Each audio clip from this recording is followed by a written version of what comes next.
हरे कृष्णा। राधे राधे आप सभी को। 99% लोग ये नहीं जानते हैं कि जो माघ मास कथा का 16वां दिन है उस दिन हमको क्या नहीं करना चाहिए। चलिए मैं आपको बताती हूँ।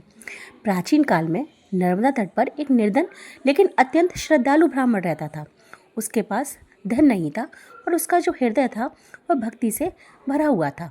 माघ मास आने पर उसने संकल्प लिया कि चाहे कुछ भी हो वह पूरे माघ मास प्रातः स्नान, विष्णु भगवान की मन लगाकर पूजा, दान और कथा श्रवण अवश्य करेगा। एक दिन माघ मास में जब 16वां दिन था तो उस दिन अत्यंत ठंड थी। वह ब्राह्मण बीमार था, शरीर में शक्ति नहीं थी। फिर भी उसने सोचा यह शरीर नश्वर है, एक न एक दिन इसको परमात्मा में विलीन होना ही पड़ेगा। पर माघ मास अमर फल देने वाला है। वह कांपते हुए नदी में उतरा। उसके पैर काम नहीं कर रहे थे। भगवान विष्णु का ध्यान किया और स्नान किया। स्नान के बाद उसने अपने पास उपलब्ध केवल एकमात्र कंबल, उसके पास एकमात्र ही कंबल था क्योंकि वो निर्धन था, गरीब था, लेकिन उसके मन में भगवान के प्रति अटूट श्रद्धा विश्वास था। इसलिए उसने वह जो एकमात्र कंबल जो उसके पास था वह उसने एक गरीब जो कि ठंड से पीड़ित था, कपकपा रहा था और अपनी जान बचाने के लिए उस ब्राह्मण की तरफ देखने लगा। तब उस ब्राह्मण ने अपना वो कंबल उस पीड़ित व्यक्ति को दान कर दिया और मन ही मन खुश हुआ कि चलो मेरा थोड़ा सा सहयोग किसी की जान बचा सकता है। और उसने अपने मन में उस व्यक्ति के लिए प्रार्थना की, हे प्रभु, इसको इस ठंड से छुटकारा दिलाने के लिए कुछ उपाय करो। अपने भगवान से वह प्रार्थना करने लगा। इसी तरीके से उस रात उसे स्वप्न में भगवान विष्णु के साथ माता लक्ष्मी के दर्शन हुए। भगवान ने कहा, हे ब्राह्मण, माघ मास में 16वें दिन किया गया थोड़ा सा स्नान और त्याग अत्यंत पुण्यदायक होता है।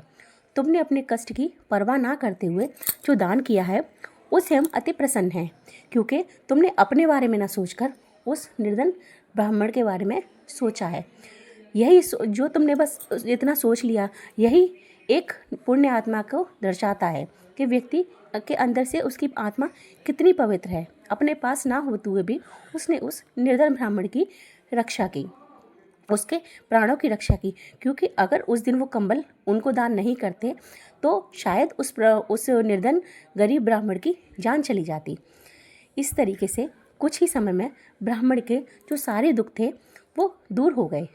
उसे धन, स्वास्थ्य और समाज में सम्मान प्राप्त हुआ। अंत में उसने विष्णु लोक की प्राप्ति की। अगर आपको वीडियो अच्छी लग रही हो तो मेरे चैनल को लाइक और सब्सक्राइब कीजिए।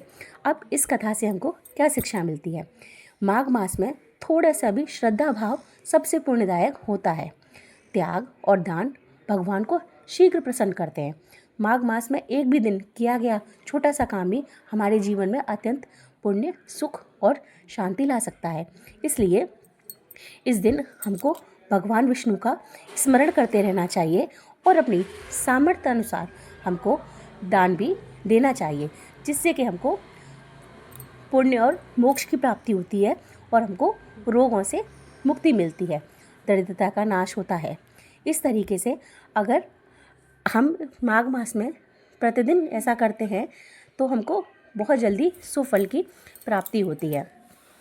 तथा देखिए, हम जो आपके लिए वीडियोस बनाते हैं उनमें बहुत मेहनत लगती है और बहुत हमको जानकारी इकट्ठी कर कर आप तक पहुंचानी होती है। अगर आपको वीडियोस अच्छी लगती हो तो मेरे चैनल को लाइक और सब्सक्राइब कीजिए, और अगर आप भगवान विष्णु के प्रति समर्पित हैं तो कमेंट में जय नारायण ज़रूर लिखिए।